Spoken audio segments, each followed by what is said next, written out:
سلامونه ملګرو، ښې چارې هیله لرم چې روغ جوړ او خوشحاله به یاستئ. ملګرو، لکه څنګه چې یوې خواته دنیا دې ته ناسته ده، که طالب په خپلو کړو وړو کې بدلون راوستی وي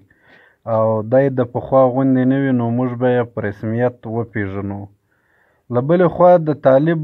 ځینو مشرانو بیا دا ادعا کړې ده چې موږ به په خپله رویه یا په خپل سیستم یا نظام کې د پخوا غوندې نه یو، موږ به څه نرمي کوو. نو له دې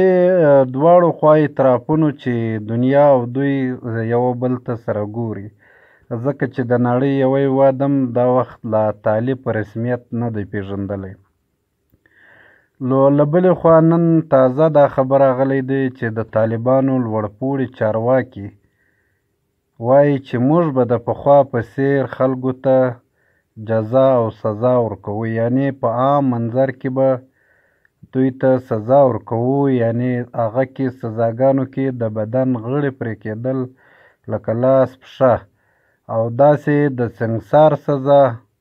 چې په کاڼو به وژني، همداسې